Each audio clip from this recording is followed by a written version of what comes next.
ولقد يسرنا القرآن للذكر فهل من مدكر। তো ফেরেশতা এর মধ্যে বিশেষ মাখলুক, এদেরকে আল্লাহ রাব্বুল আলামিন নূর দিয়ে বানিয়েছেন বলে হাদিসে আমাদের নবী আমাদেরকে জানিয়েছেন। এদের কাজ হচ্ছে ইয়াফআলুনা মা ইউমারুন, আল্লাহ যা আদেশ করেন ওটা তারা করেন। আর ফেরেশতার মূল কাজ হচ্ছে আল্লাহর ইবাদত করা আর আল্লাহর হুকুম তামিল করা। আল্লাহর ইবাদত করার ব্যাপারে তারা এত অগ্রগণ্য যে তারা নিজে বলেছেন নাহনু নুসাব্বিহু বিহামদিকা ওয়া নুকদ্দিসু লাক, আল্লাহ আমরা তোমার ইবাদত করি, তাসবিহ তাহলিল তাহমিদ তাকবীর পাঠ করি। আবার আরেক মাখলুক মানুষ বানানোর দরকার কি? আমরাই তো করতেছি। আল্লাহ নবী সাল্লাল্লাহু আলাইহি ওয়াসাল্লাম বলেছেন যে মা মিন সামাওয়াতিস সাবঈ মাউদিউ কদামিন ওয়ালা শিবরিন ওয়ালা কাফিন ইল্লা ওয়া ফীহি মালাকুন কাইমুন আও মালাকুন রাকিউন আও মালাকুন সাজিদুন ওয়া মা কানা ইয়াউমুল কিয়ামাতি ক্বালু জামিআন সুবহানাকা মা আবাদনাকা হাক্কা ইবাদাতিকা ইল্লা আন্না লাম নুশরিক বিকা শাইআ। লম্বা হাদিস, কালকে পড়েছিলাম। রাসূল সাল্লাল্লাহু আলাইহি ওয়াসাল্লাম বলেছেন যে 1 থেকে নিয়ে 7 আসমান পর্যন্ত প্রত্যেকটা আসমানে একটা পা অথবা একটা হাত রাখার জায়গাও খালি নাই। এই ব্যতীত যে এখানে একজন ফেরেশতা হয় কিয়ামরত অবস্থায়, নইলে রুকু করা অবস্থায়, নইলে সেজদা করা অবস্থায় কিয়ামতের দিন পর্যন্ত আল্লাহর ইবাদতের মধ্যে রত থাকবেন। আর এত ইবাদত করার পরে কিয়ামতের দিন ক্বালু জামিআন সমস্বরে বলবেন, তারা একসাথে বলবেন সুবহানাকা মা আবাদনাকা হাক্কা ইবাদাতিক, আল্লাহ তোমার ইবাদতের হক যেভাবে আদায় হয় সেভাবে আমরা ইবাদত করতে পারি নাই। তবে আমাদের একটা ক্রেডিট আছে। ক্রেডিট কি?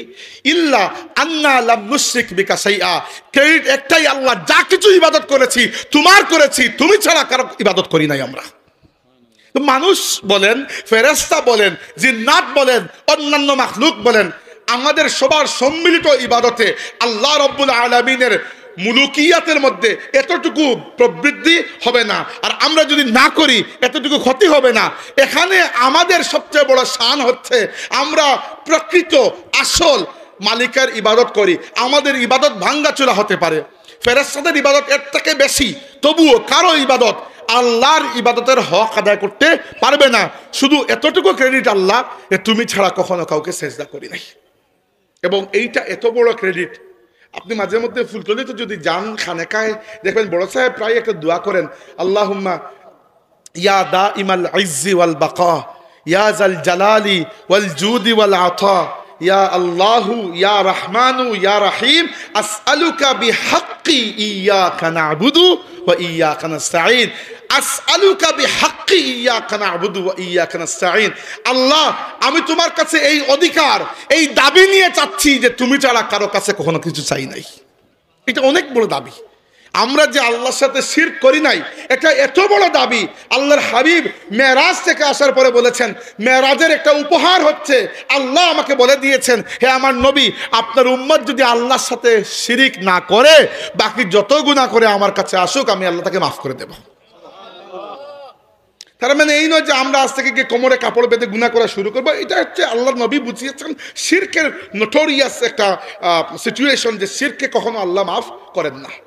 আচ্ছা, ফেরেশতাদের মধ্যেও সব ফেরেশতা আবার বরাবর নয়। ফেরেশতাদের মধ্যে উপনীত আছে, যেমন আমরা জানি যে 12 জন ফেরেশতা অন্য ফেরেশতাদের চাইতে উপরে, মর্যাদায় বেশি 12 জন। এর মধ্যে 4 জনের নামই তো আমরা জানি। জিবরাইল আলাইহিস সালাম, যার দায়িত্ব হচ্ছে নবীদের কাছে আল্লাহর ওহী নিয়ে আসা এবং আযাব নিয়ে আসা। এরা জিবরাইল উম্মতের উপর আবার আযাবও দেন। 2 নম্বর আমরা জানি মিকাইল, যার কাজ হচ্ছে বাতাস, মেঘমালা এবং বৃষ্টি সঞ্চালন করা, পরিচালনা করা। 3 নম্বর আমরা জানি মালাকুল মাউত, বা আমাদের ভাষায় আজরাইল বা ইসরাইলও বলা হয়, তাওরাতের মধ্যে আসছে তার নাম, কোরআনে তার নাম এসেছে মালাকুল মাউত। তার কাজ কি সবাই জানি, ভয় পাই কিছুটা। মালাকুল মাউত বা আজরাইলের কাজ তো জানেন, তিনি কি করেন জানি আমরা। আর 4 নম্বর হচ্ছেন ইসরাফিল। রাসূল সাল্লাল্লাহু আলাইহি ওয়াসাল্লাম বলেছেন, ইসরাফিলকে আল্লাহ যেদিন সৃষ্টি করেছেন ওই দিন থেকে ইসরাফিল মুখের মধ্যে সুর মানে হচ্ছে এটা সিঙ্গা, বাঁশির মতো সিঙ্গা নিয়ে তার দৃষ্টি আল্লাহর আরশের দিকে নিবদ্ধ করে বসে আছেন, দম ফুকে বসে আছেন। জাস্ট আল্লাহর আদেশ পাবে না, তিনি ফু দেবেন।